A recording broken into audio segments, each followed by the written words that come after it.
네, 네, 박선원 의원님 수고하셨습니다. 다음은 존경하는 오기영 의원님 질의하시기 바랍니다. 예, 정책 질의하겠습니다. 우리가 논쟁을 하면 한이 없는 거지만 금투세 문제는 이견이 있다는 말씀을 제가 좀 드리고 경제 이슈에 대해서 좀 말씀을 좀 드리겠습니다. 후보자가 처음 후보로 나와서 언론에서 발언하는 것 중에서 인상 깊었던 표현은 제2의 IMF였습니다. 그래서 제2의 IMF라고 하는 아까 잠깐도 설명하시긴 하셨는데 그 상황 인식 판단 근거는 뭐냐 한번 설명 좀 해주시죠. 제1 97년의 IMF는 어찌 보면은 저희 경제 전체는 비교적 활력이 상승이고 역동인 상황에서 금융위기라는 상황 속에서 생긴 일시적이고 집중적인 충격이었습니다. 근데 사실 지금 오늘 현재의 상황은 아시다시피 성장률이 지금 역성장 또는 마이너스 제로 단계로 향해서 가고 있고 우리 산업의 구조적인 이 어려움이 지금 곳곳에서 고통이 발산되고 있고 무엇보다도 우리는 결국은 궁극적으로는 이 국제적인 자유로운 환경하에서 무역으로 상당 정도 풀어가는 나라인데 국제 질서가 전면적으로 지금 변하고 있는 상황이고 우리를 둘러싸고 있는 나라들이 미국, 일본, 중국, 심지어 북한조차도 과거보다 훨씬 더 빡빡한 환경을 저희들이 조성하고 있어서 과연 이 시기에 우리가 활로를 찾을 수 있나? 이게 거의 존망의 문제가 아닌가? 그리고 우리에게 남아있는 골든타임이 6개월에서 1년을 과연 갈 것인가? 라는 것을 솔직히 입 밖으로 내기 어려운 상황이 아닌가? 근데 내야 한다.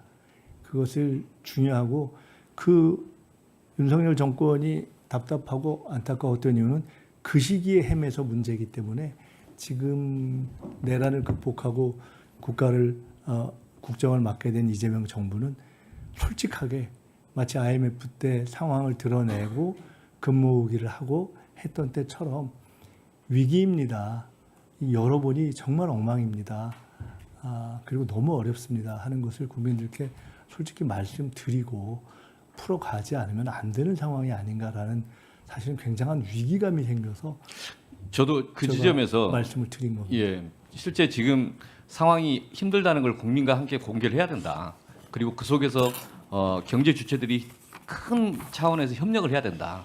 이제 그런 이제 상황 인식 공유가 필요한 것 같다 이런 생각이 들었습니다. 그래서 작년에 정기국회나 예산 특위하는 과정에서 계속 논쟁했던 주제입니다. 그래서 잠깐 저희가 인식하고 있는 상황을 좀 전달 한번 하고 싶습니다. 작년에 계속 지적했던 게 당시 대통령이나 총리나 경제부총리가 달나라 사람들 같다. 현장에서의 국민들의 민생의 처절함을 못 느낀다. 그래서 그런 비판을 했었습니다.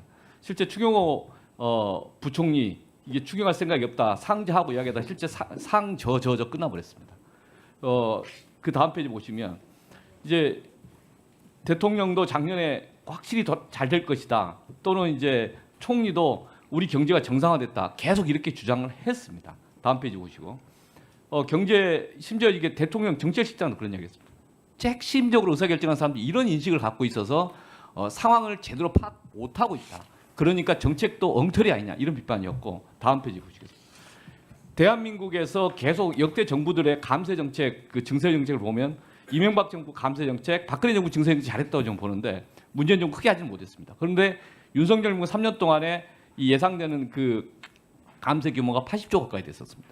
다음 페이지 보시면 그로 인해서 2023년에 세수 결손 56.4조, 작년에 30.8조, 즉 그 전에 395조, 396조에서 약 60조가 떨어진 작년에 세수가 336조였습니다.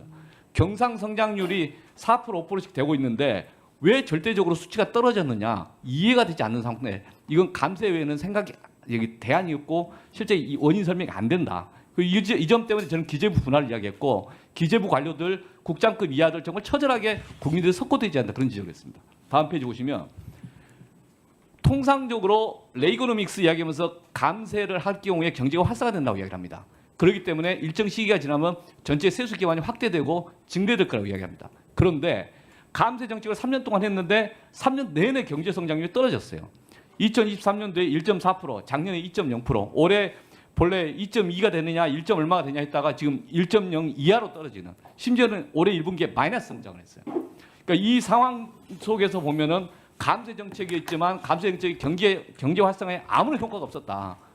그러면 한 번 더 물어볼 수 있죠. 그러면 윤석열 정부에서는 그동안에 우리나라의 잠재적 성장률을 높이기 위한 구조 개혁을 했느냐? 그다음 페이지 한번 보시면 잠재 성장률이 계속 떨어지는 건 어쩔 수 없는 추이인데 실제 어떤 정부든 잠재 성장을 키우기 위한 노력을 해야 됩니다. 이 인식을 분명히 하고 국정과제로 해야 됩니다. 근데 하고 있었냐?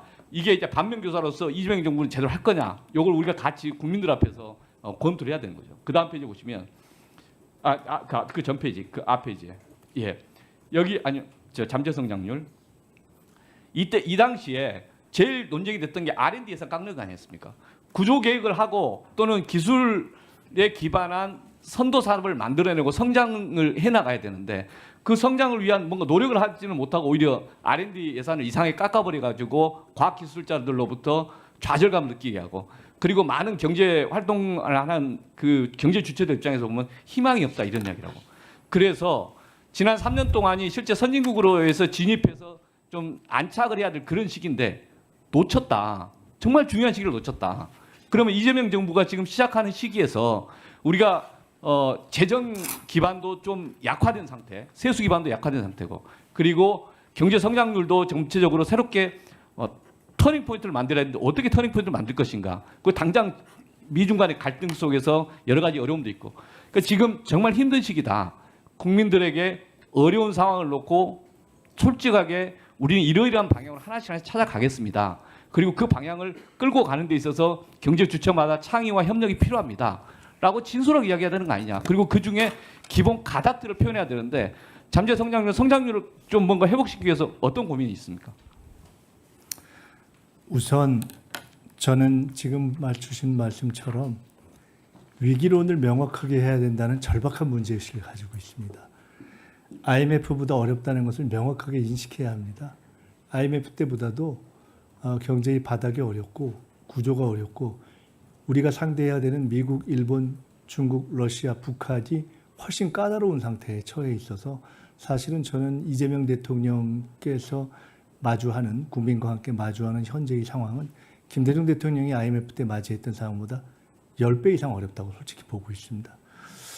게다가 윤석열 정권이 세수 기반을 약화놓은 상태여서 여러분이 깡통이다라는 느낌. 게다가 최근에 부동산 문제가 있습니다만은 등등 우려가 있습니다만은 이 정권이 우리 새 정부가 시작하자마자여서 오세훈 시정이 사실은 질러놓고 무책임인 이런 상황이어서 정말 고민입니다.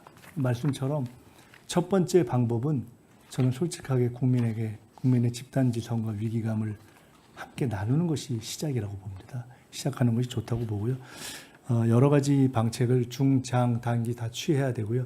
재정과 관련해서만 말씀드리면 아까 우리 존경하는 김희정 의원님이 그 예산도 규모도 물어보시고 부채 규모도 물어보시는데 부채 규모도 아까 말씀하신 그게 맞습니다. 48, 49인데 다만 제가 아까 다른 자료를 보다가 혹시 정부 부채율을 말씀하시는 건가 해서 제가 20%대 24% 말씀드렸었는데 그것과 상관없이 사실은 굉장히 큰 어려움이 있죠. 다만 선진국은 거의 70%대이기 때문에 어려운 걸 알면서도 그래도 긴축 확장을 넘은 회복 재정, 성장 재정을 할 수 있는 마지막 골든 타임이다라는 생각을 갖고 있다 하는 말씀을 드리겠습니다.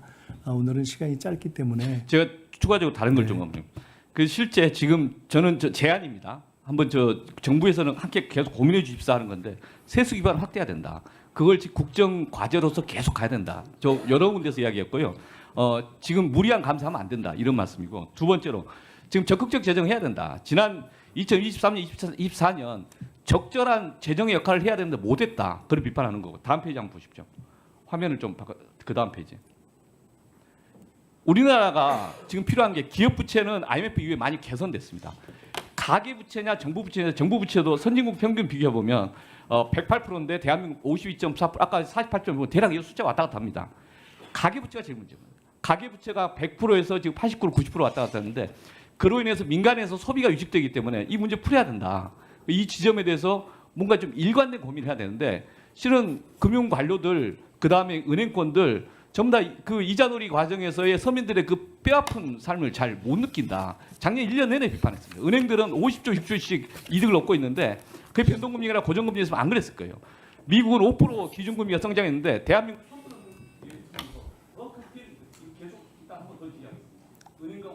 한 말씀만 간단히 드리겠습니다.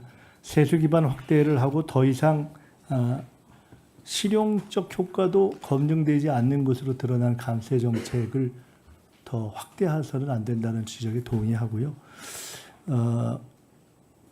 장기적인 성장의 회복과 더불어서 우선 현재의 민생의 어려움을 풀어야 되는데 제일 큰 것이 가계부채 문제고 물가 문제입니다. 이에 대해서 대통령께서도 워낙 강하게 걱정을 하기 때문에 지적을 하고 계신 것이고 가만히 최근 이 새 정부 들어서고 나서 대통령께서 지적하신 내용들을 쭉 보면 물가, 가계부채, 예대금리 등등 그러한 국민들에게 직접 타격을 주는 부분으로 집중되어 있다는 것을 이해하실 수 있을 겁니다.